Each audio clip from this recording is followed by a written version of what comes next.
Imagine stepping onto London Bridge today and watching the modern world melt away before your eyes. Welcome to London, exactly 2 centuries ago. The year is 1826, and the air is thick with coal smoke. Forget the London you know. Let's dive deep into the gritty, grand, and chaotic reality of daily Georgian life. To survive here, you need to understand the money. There are no paper banknotes for the common man. Everything is measured in pounds, shillings, and pence. A single copper penny can buy you a loaf of bread. But if you want a pair of fine leather boots, it will cost you nearly £1, weeks of wages for a worker. A simple worker earns about 12 shillings a week. Rent, bread, and basic coal consume nearly all of it. Taxes are incredibly high, especially on everyday items like soap, paper, and even window glass. Because of the steep tax, poor families live in near darkness, relying on cheap, smelly tallow candles. For the working class, every single penny is a matter of life and death in this expensive metropolis. The contrast between the rich and poor in 1826 is staggering, separated by only a few blocks. Thousands pack into slums, where a single room might house up to 10 people, sharing a single bed of straw. There is no modern sewage system. Waste runs freely down the middle of the unpaved, muddy streets.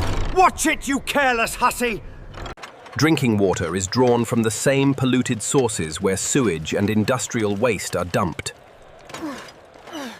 Diseases like cholera and typhus spread like wildfire, with doctors still believing that bad smells cause sickness. Medical treatments are primitive. Leeches, bloodletting, and mercury are still common remedies for basic ailments. Laudanum, a highly addictive mixture of opium and alcohol, is sold over the counter like common candy. Life expectancy is brutally short.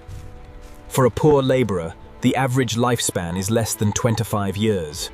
Move along! With no safety net, those who cannot work face starvation, prison, or the terrifying gates of the workhouse. The workhouse is a place of absolute misery, designed to be so harsh that only the truly desperate enter. But London is also the beating heart of the Industrial Revolution, powered by steam and endless human sweat. Children are the cheapest labor. They work 12-hour shifts in mines, factories, and sweeping massive chimneys. These young boys, known as climbing boys, risk suffocating in narrow flues just to keep fireplaces burning. Discipline is brutal. Mistakes are met with physical punishment, and wages are routinely docked for minor errors. There are no labor laws, no weekends, and no safety guards on the spinning, deadly machinery. Yet, this grueling toil generates unimaginable wealth, making Britain the richest empire on Earth. Steam power is changing everything, linking cities together at speeds never imagined before. Goods from China, India, and the Americas flood into the London docks daily, feeding the global market. The Port of London is a forest of wooden masts, the chaotic trade hub of the entire civilized world. Tea, silk, sugar, and tobacco are no longer luxuries. They are now the lifeblood of British society. Fresh fish!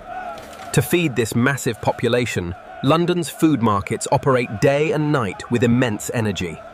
Oysters are not luxury food in 1826. They are the cheap, salty, fast food of the poorest working class. The daily diet of the poor is highly repetitive, mostly bread, potatoes, and cheap, watery onion soup. Meanwhile, the wealthy dine on multiple courses of roast beef, mutton, and exotic imported fruits. After dark, the city's taverns become loud, smoky havens where class boundaries briefly blur. Cheap gin remains a major escape from the harsh reality of poverty, despite the heavy social toll. For those on the move, street sellers offer hot pies, gingerbread, and warm milk straight from the cow. But clean drinking water is hard to find. forcing many to drink weak beer even at breakfast. Coffee houses serve as the intellectual centres, where the news of the empire is read and debated daily. Information travels slowly, but the printed word is more powerful and sought after than ever before. In 1826, fashion is a strict social code that instantly reveals your standing in the world.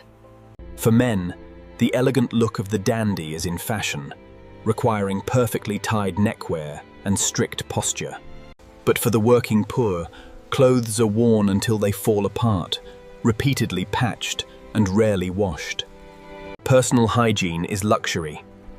Most people wash their hands and face, but full body baths are rare. The city smells of horse manure, coal smoke, boiling fat, and industrial chemicals combined. Yet, modern marvels are appearing. Gaslighting is turning dark streets into safer public spaces. Clear the way! These newly lit streets allow shops to stay open late, giving birth to modern window shopping. The wealthy spend their nights at exclusive balls, dancing the scandalous new dance, the waltz. For public entertainment, the poor enjoy street theatre, puppet shows, and loud music halls. Blood sports like bare-knuckle boxing and dogfighting attract massive crowds from all classes. In the shadows of this massive city, crime is rampant, and pickpockets are highly skilled. There is no professional police force yet. Instead, elderly watchmen patrol the dark streets at night. The justice system is unforgiving. Minor thefts can lead to public hanging or transportation to Australia. Thousands of convicts are packed into dark hulls, sent on a grueling 4-month journey across the ocean. Prison is not for rehabilitation. It is designed to break the spirit through hard, useless labor. Yet, despite the harshness, London continues to grow, adapting and leading the modern world.